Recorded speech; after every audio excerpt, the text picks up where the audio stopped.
Short film രംഗത്ത് professor Narendra Prasad international പുരസ്കാരത്തിന് അർഹരായ അയ്യനയ്യപ്പൻ എന്ന ഭക്തിഗാനത്തിൽ പ്രവർത്തിച്ചവരെ ആദരിച്ചു. സുരേഷ് വാഴപ്പള്ളി, എളനാട് പ്രദീപ് ദാമോദരൻ, അനിൽ മണലൂർ, നന്ദന സുരേഷ്, വള്ളിക്കുട്ടി ശങ്കുരു എന്നിവരെയാണ് 01 മീഡിയ ക്രിയേഷൻസും കാഞ്ഞാണി പൗരാവലിയും ചേർന്ന് ആദരിച്ചത്. കാഞ്ഞാണി സിംല മാളിൽ നടന്ന ചടങ്ങ് മുരളി പെരുന്നെല്ലി MLA ഉദ്ഘാടനം ചെയ്തു.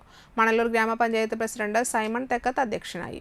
സിനിമാ സംവിധായകൻ ഷൈജു അന്തിക്കാട് സ്നേഹാദരവ് നൽകി. ശിവജി ഗുരുവായൂർ, മണലൂർ ഗ്രാമപഞ്ചായത്ത് അംഗം Tony Athanikkal, Sreevalsan Anthikad, KF Davis, VG Radhakrishnan, Girish Kumar, program chairman Janardhanan Mannummal, convener Sudheesh Vazhappally, Ramachandran Palliyil, Binoj Kanjani, Anilkumar Anthikad എന്നിവർ സംസാരിച്ചു. തുടർന്ന് ഷോർട്ട് ഫിലിമായ കൊതുക് നിവാരണത്തിന്റെ ലോഞ്ചിങ്ങും ചടങ്ങിൽ വെച്ച് നടത്തി.